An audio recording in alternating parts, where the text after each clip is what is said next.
Hello and welcome to the Lloyds British Business Excellence Awards Beyond the Trophy podcast. I'm delighted to be back for 2026 and we have a fresh roster of 2025 winners and our highly commended businesses, and we are meeting some of the UK's leading founders, entrepreneurs, business leaders and purpose-led businesses. Today, we are joined by Stephanie Spratt, who is the co-founder of Olive Dining. Stephanie, welcome to the podcast. It's so lovely to have you here. Great to be here. We met each other a few times across the year, obviously last year, and I think we just instantly struck this partnership and affinity of understanding of what each other do. And you took home the high commendation. We did. In the Lloyds Mid Market Business of the Year. So excited. Well done you, and well done to the team. So obviously I know a little bit more about Olive Dining from learning about you guys in the judging, but for our listeners and the people watching, let me know, where did it all start, and tell us what brought you to Olive Dining today.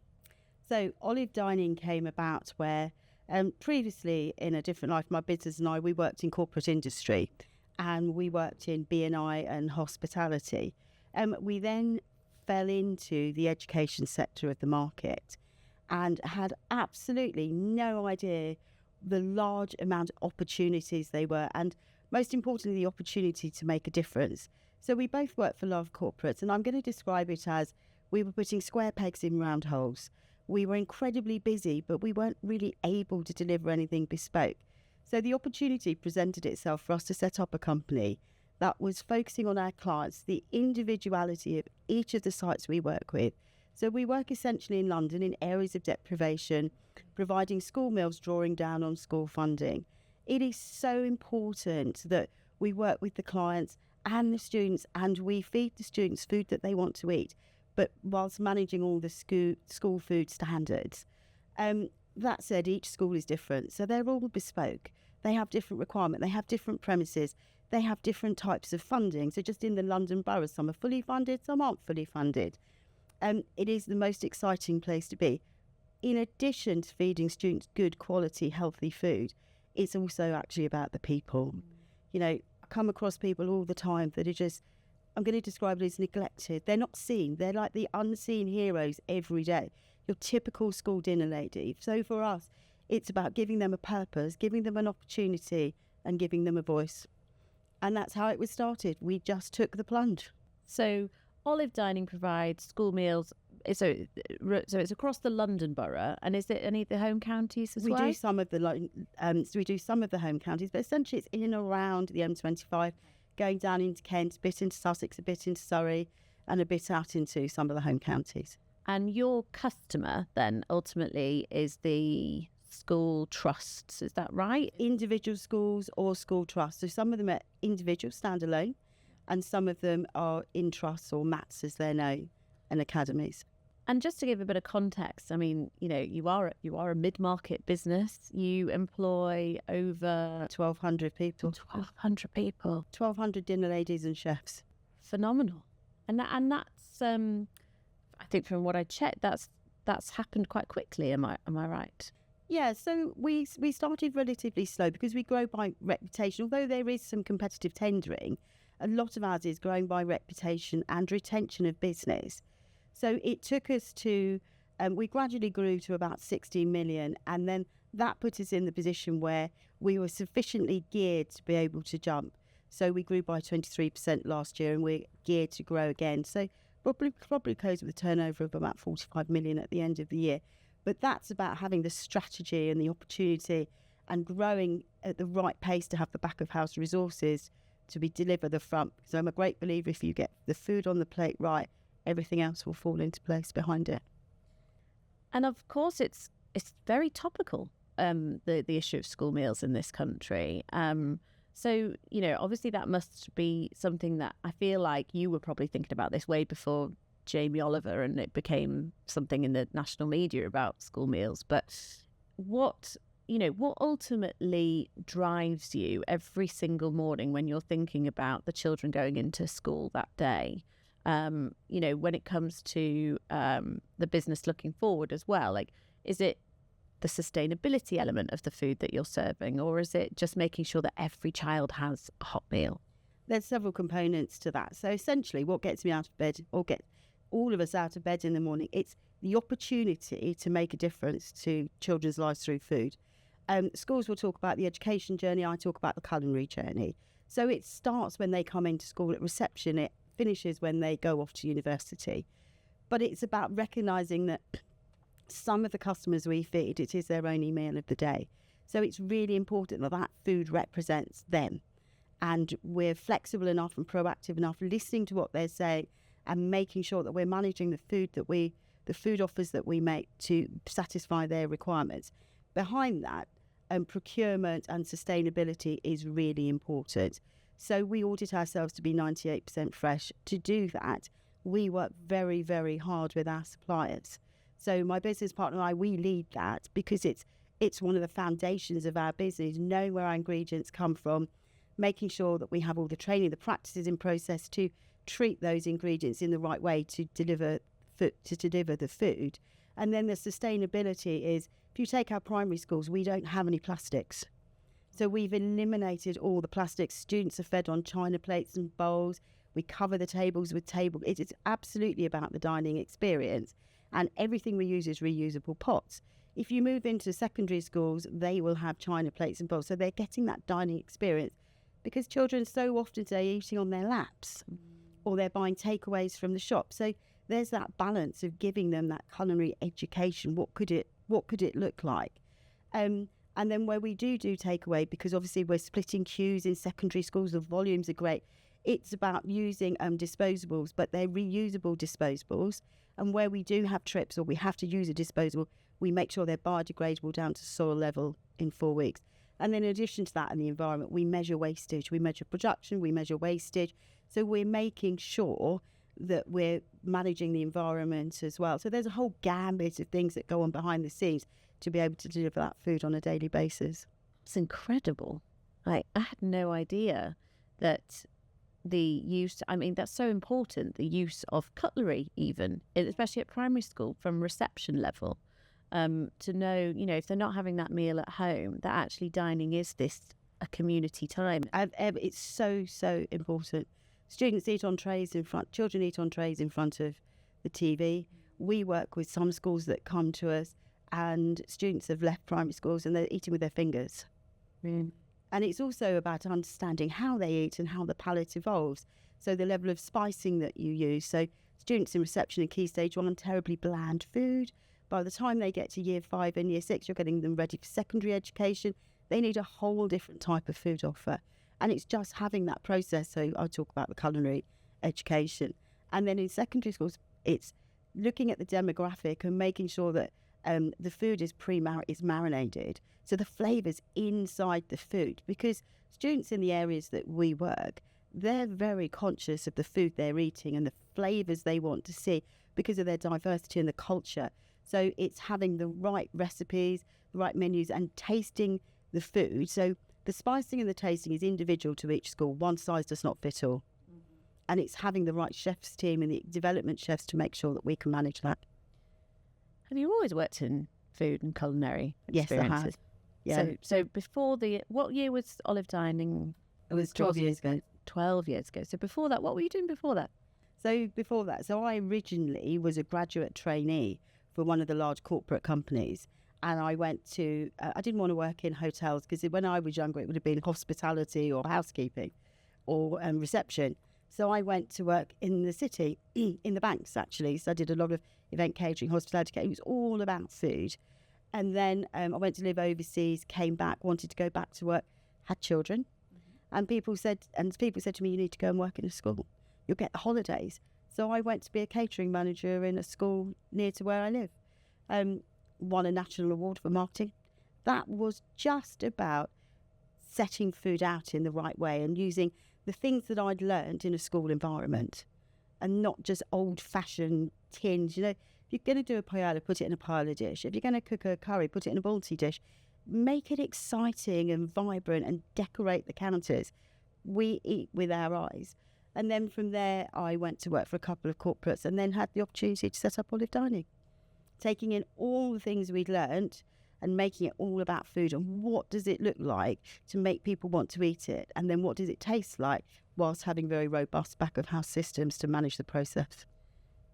So obviously all that corporate background and being in the city and I guess the finance side of things probably did lend a good hand when it came to... Yeah, definitely. And so were you scared when you launched it? You know, when it was your name above the door, Terrified. So to speak? Absolutely terrified. But there was something inside me that said, we have to make a difference. I was going to meetings and I was being asked to do things that I knew within the confinements of a large company I actually couldn't do. So the opportunity to just go it alone, the drive was so strong. We felt we really, really had to give it a go. And we started very small. Our very first secondary contract is still with us today. Wow. Yeah. Good for you. So's the second and so's the third, actually. They're still with us today. And our original employee, other than Chris and myself, still works for us. I feel an entry for customer loyalty award is coming along. You've got amazing loyal customers. So in that time, you know, you've been through the corporate world, you've taken the leap, you've got all this knowledge of what you want to do and what you feel the educational sector needs. What strikes me in this conversation is that you are the teachers that people don't realise are also in the school. And that's something that I think, you know, I didn't quite realise that until my own child started going to school. So it's clear that you lead with purpose. And I think you've always had your purpose set from the very beginning. And tell me, where do you think that comes from? And how do you embed it in the business every day? I think it comes from a willingness of wanting to drive change. I think it comes from an experience of not having a voice in a larger company and being a number, and wanting to make sure that people similar to myself, whoever they are that work within inside the company, have a voice. So previously, when working with large, by the sheer nature of the size, you have a hierarchical system of communication. We take a very lateral approach to communication. We encourage everybody to talk to us. It doesn't matter who. It could be a kitchen porter. If they've got something to say, there is somebody they can phone and communicate with, because if you get something out on the table, you're on the way to getting it resolved. If you have to wait to speak to the right person or get a call back, it festers and things, I'm going to say, they shift out of kilter really quickly. So the more proactive you can be in terms of open communication, being transparent and giving feedback, the better the success rate. I think that was my driver to make a difference. It was one about the food. It was getting to people that really weren't being listened to, that employ for us, giving them opportunity and succession planning. We operate the Olive Academy, so we're constantly looking to, we've got graduates in there, we've got dinner ladies that are learning to be bakers, we've got chef managers that are going on to be operations managers going to be senior operators. And that's just driven by the size, but it gives us the opportunity to have that succession plan and allow people to succeed and give them a voice. I see people that really don't have a voice and they've never been allowed to have a voice, and I just watch them open up, and it's just not the food, it's the people that are equally as rewarding. It's the people and the clients that I work with. It's funny, I have felt in my career there's been points where I haven't had a voice. And do you think that, you know, you've just very sort of eloquently said that you need people to have a voice in your business? Yeah. And you allow them to have a voice. Yeah. So that clearly comes from personal experience. Absolutely. Including my business partner, who we didn't have a voice. We were told what to do. We had to work within certain parameters, knowing that we weren't able to deliver the promise or the expectation, and that level of frustration, knowing that you could make it better but not being enabled to do it. So for us, it's about enabling, listening really closely. You talked about teaching people through food and education. It's not just about teaching children, you know, it's about teaching parents as well. We do a lot of work with parents that need to learn how to cook, students that are in sixth form going on to university. We run a lot of cookery programs. So added value, it's giving back and using those very talented chefs that are inside our business. They love to be able to teach and share their knowledge. And that's very, very well received, actually. See, there's so much more that to the I didn't know that. I didn't know about the educational side for the parents. Fascinating, when you think about it, really does start at home. Education starts at home, let's say. I think for me, it was having children when my children would come back from school and say, so what did you have for lunch? They would just have peas. So for us, it's bringing the parents in and letting them see what we do. And they straight away say, it wasn't like that in my day. And it's letting them see and letting them have a voice. They want to understand where their food comes from. They want to understand the suppliers that we use. They can go to the farms and have a look if they want to. They want to see what we see and what we talk about every day. And that just builds confidence and knowledge, actually. And so forgive me, but it's a bit of a cliche question because you've obviously, 12 years, as long as you've built something remarkable. Is there anything you'd do differently? Is there anything, any wisdom you could share for anyone to say, right, if you are going to start this business, this is what are my key bits of advice for you? I think you have to have absolute confidence in what you do. I think you have to be prepared to question yourself and surround yourself with the right people, not necessarily like-minded people, but people that will challenge you. So you're constantly evaluating and reviewing, but you have to use your voice, and you have to be prepared to use your voice. When I started the business 12 years ago, there was a lot of people that would tell me I was wrong and I was doing it the wrong way and I could do it better. And I would very often listen to what they'd say, and I would go away and I'd reflect, and I would think, I don't agree with that. And maybe sometimes I'd tweak, but you've got to have that belief that you can do it, but you have to be prepared to re-engineer and sometimes listen or just change direction a little bit. You've got to be quite proactive and responsive and listen to other people's view. It's pointless me saying, I allow everybody to have a voice if I'm not prepared to listen. And sometimes their voice is greater than mine. And we have to be prepared to adapt and amend and perhaps change direction slightly. COVID must have been difficult for your business. It stopped. It stopped. Yeah. So what happened? I can remember when COVID struck and all the schools shut down, I literally was on the phone to my accountant and I had 3 months payroll in the bank. I was terrified. And then with that, we started looking at, we embraced furlough. We started looking at all our contracts. So because we operate government contracts, there were certain things we could and we couldn't do. But more importantly, we negotiated with all our clients. And I think because we worked in London, quite quickly into COVID, we started setting up specialist feeding centres because there were children that just weren't getting fed. And whether it was home deliver packages that we would do, or we would bring students into a safe environment, we worked really closely with our clients. And then because we'd opened up kitchens with safe practices, we then started to feed hospitals as well. So the first few weeks were absolutely everybody. We were floored. It was terrible. But actually out of that came something good. We were able to do something. And the learning from that as well. I was really saddened to see the way some children were treated during that. But I was fortunate that I was able to make a difference. So, yeah, COVID was awful. But I think we came out stronger. And actually, interesting, during COVID, we actually won significant amounts of business because some of my competitors, let's say, they just completely shut down and there was no communication, whereas we kept the communication lines open. We were in it together. And out of that, I think we grew in strength and understanding, actually. We learnt a lot.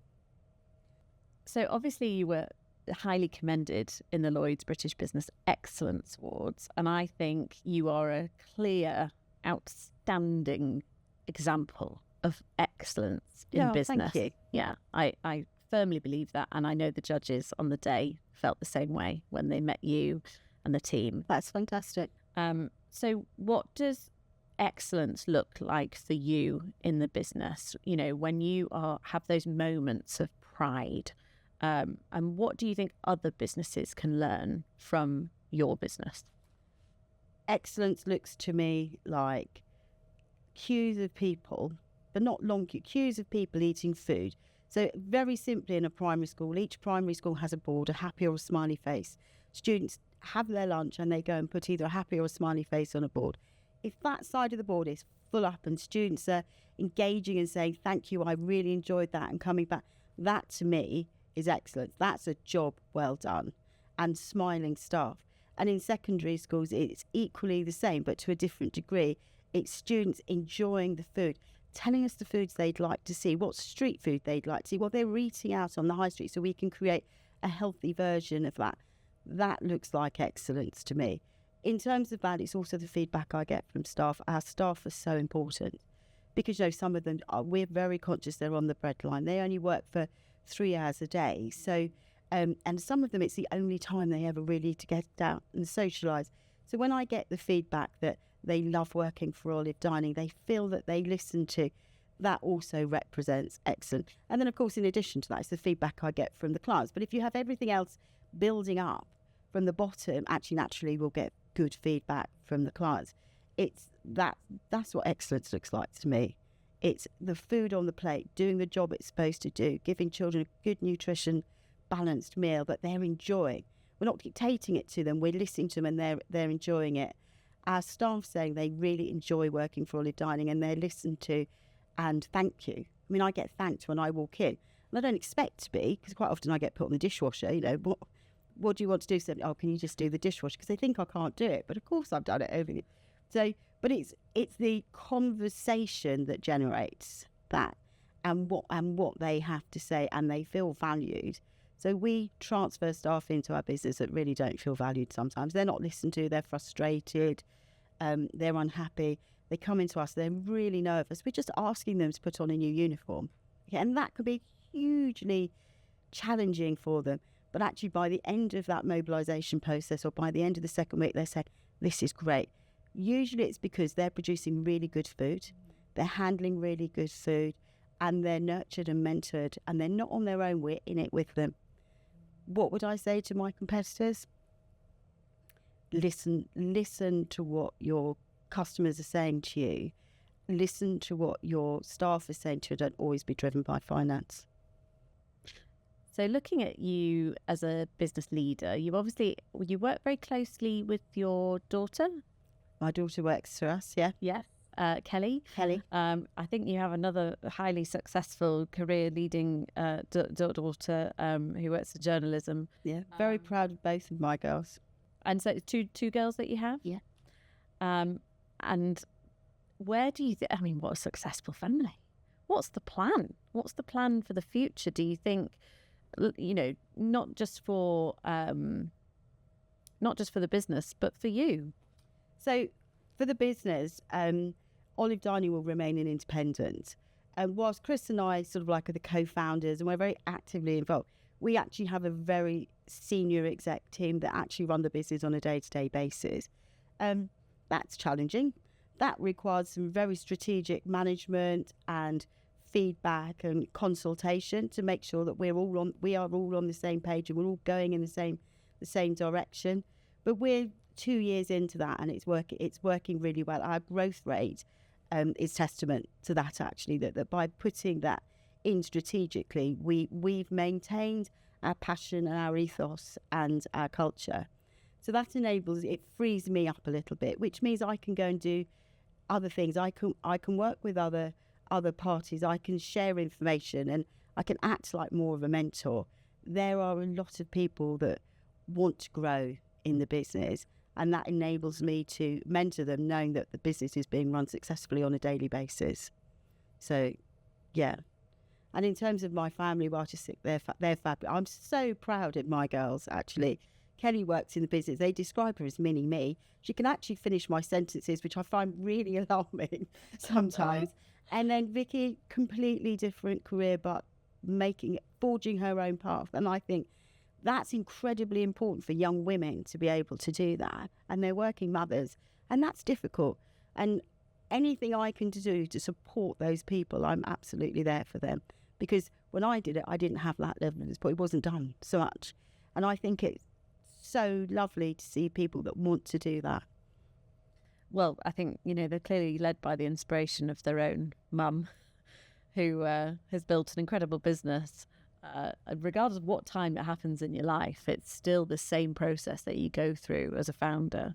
Yeah, it's very difficult to balance it though, and I recognise that it's difficult to balance being a working mum, and we have a lot of working mums in our business, and it's about checking in, and it's making sure that they do have a work-life balance, and it's about enabling them when times are difficult to take some space, because otherwise it does get very, very overwhelming.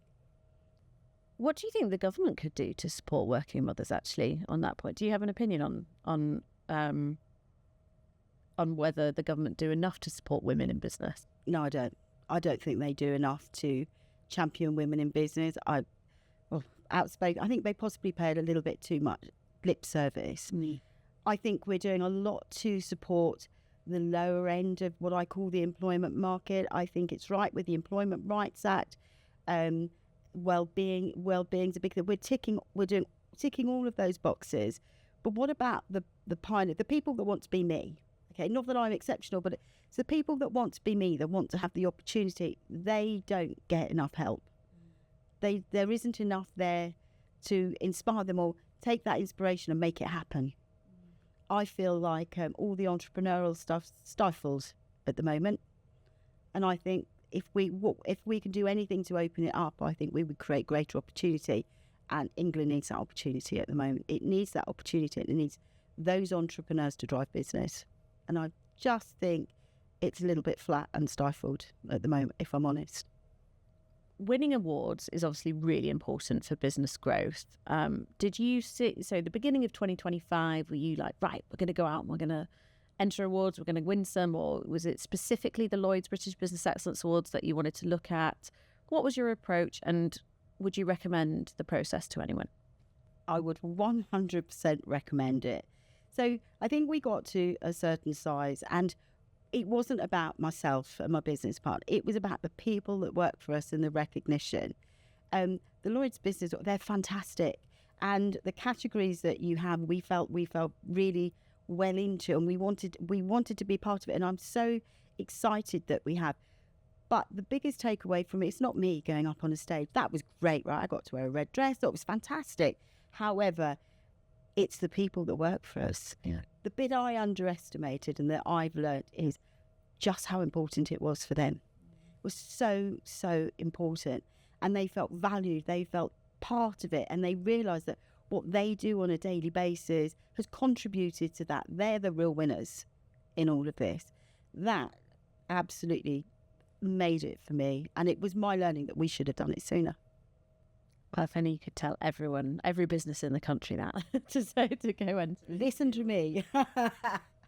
Stephanie, thank you so much for coming here today and talking to us about your business, about your experiences with the awards. We wish you the very best of luck for the future. Thank you. I think the future is bright for sure for your business, and I can't wait to see where you are this time next year or even in 6 months. I think you're a real trailblazer. Oh, and thank you. Yeah, I think you're going to make a real difference on top of the difference you've already made. So thank you. Thank you so much for having me.